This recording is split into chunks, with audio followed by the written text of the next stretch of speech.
एक बार भगवान परशुराम अपने आराध्यन व अपने गुरु भगवान शंकर के दर्शन के लिए कैलाश गए। परशुराम महादेव से मिलने के लिए अत्यंत ही उत्साहित व ललायत थे। दरअसल उस समय पृथ्वी पर राजा काट बीरे का अत्याचार बहुत ही बढ़ गया था, जिस कारण भगवान परशुराम जी ने राजा काट बीरे का वध कर दिया था। ये सूचना भगवान शिव को देने के लिए ही वो स्वयं कैलाश पर पहुंच गए, परंतु महासमाधि में लीन महादेव के ध्यान में कोई बाधा उत्पन्न ना हो, इस कारण माता पार्वती ने गणेश जी को द्वार पर ही खड़ा कर दिया। हे पुत्र गणेश, भगवान शिव इस समय समाधि में लीन है, अतः किसी ना कहकर माता पार्वती वहां से चली जाती है। वही भगवान गणेश एक सजग प्रहरी की भांति कैलाश के मुख्य द्वार पर अड़िग खड़े होकर ओम नमः शिवाय का छाप करने लग जाते हैं। तभी भगवान परशुराम हर हर महादेव जय जय शिव शंभू का उत्खूश करते हुए अपने परशे और धनुष बाण के साथ कैलाश पर्वत की ओर बढ़ने लग जाते हैं। हे ईश्वर, इस समय कौन शिव भक्त आन पड़ा, इस बेचारे को क्या पता भोलेनाथ आराधना में लीन है। इस शिव भगत को आज बिना दर्शन किए ही कैलाश से जाना पड़ेगा। हर हर महादेव के दर्शन किए कई काल खंड बीत गए, आज वह शुभ घड़ी आ ही गई। महादेव के दर्शन के लिए मेरा मन और दोनों नेत्र व्याकुल हुए जा रहे हैं। हर हर महादेव, जय जय शिव शंभू। जब भगवान परशुराम कैलाश के मुख्य द्वार पर पहुंचते हैं तो वो वहां पर गणेश जी को खड़े देखते हैं। गणेश जी बड़े ही विनम्रता के साथ कहते हैं कि हे श्रेष्ठ ब्राह्मण, रुकिए, आप कैलाश के अंदर प्रवेश नहीं कर सकते। हे विचित्र प्राणी, भला तुम कौन होते हो मुझे कैलाश के अंदर जाने से रोकने वाले। हे शिव भक्त, आप क्रोधित ना हो, परंतु आप महादेव के दर्शन नहीं कर सकते हैं, ऐसी मेरी माता की आज्ञा है। भला फिर एक पुत्र अपनी माता की अवज्ञा कैसे कर सकता है? तनिक आप ही बताइए, मैंने कभी भी तुम्हें कैलाश पर नहीं देखा, तुम महादेव के गण भी नहीं हो, फिर भला तुम हो कौन और कौन है तुम्हारी माता? हे तपस्वी, मैं भगवान शिव और माता पार्वती का मानस पुत्र गणेश हूं और मैं अपनी माता की आज्ञा से यहाँ पर एक प्रहरी की भांति खड़ा हूं।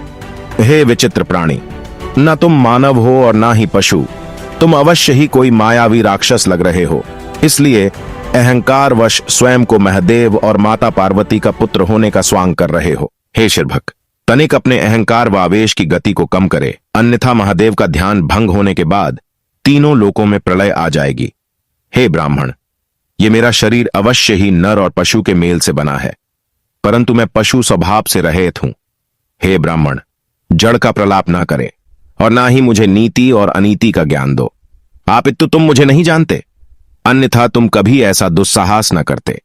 मैंने ही अपनी क्लोदा अग्नि और इस फरसे से 21 बार पृथ्वी को क्षत्रिय विहीन किया।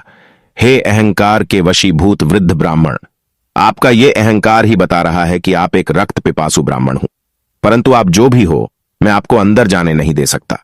मां ने किसी को भी कैलाश के अंदर जाने से पूर्णता मना किया है। तुम मुझे कदापि भगवान शिव के दर्शन करने से नहीं रोक सकते। भला तुम कौन होते हो? एक भक्त को उसके भगवान के दर्शन से रोकने वाले। कदाचित तुम मुझे नहीं जानते, मैं परशुराम हूं। आप कोई भी हो, आपने जो कुछ भी किया है उससे मुझे कोई फर्क नहीं पड़ता। मेरे लिए मां का आदेश ही मेरा कर्तव्य है। मैं आपको किसी भी स्थिति में नहीं जाने दे सकता। गणेश जी की बातों को राम जी का क्रोध 7वें आसमान पर पहुंच गया। वो अत्यंत क्रोध में आकर बोले, ए विचित्र प्राणी, तुरंत ही मेरे मार्ग से हट जाओ, अन्यथा तुम मेरी क्रोध आग्नि से भस्म हो जाओगे। अगर तुम मुझे महादेव के दर्शन करने से रोकोगे तो मैं तुम्हें यहां से हटाकर अंदर जाऊंगा। इतना कहकर जैसे ही बढ़ते हैं तो ये देखकर गणेश जी भी क्रोधित हो उठते हैं। गणेश जी की क्रोध आग्नि परशुराम जी उनके समीप नहीं जा पाते। यूं स्वयं का अपमान होता हुआ देखकर परशुराम जी और अधि, तुम्हारी इस उद्दंडता के लिए तुम्हें अवश्य ही दंड मिलेगा। तुम्हें अब मेरे विरोध से कोई नहीं बचा सकता है। ऐसा कहते ही परशुराम जी धनुष से एक दिव्यास्त्र छोड़ते हैं। तभी गणेश जी अपने धनुष से दिव्यास्त्र को छोड़ते हैं।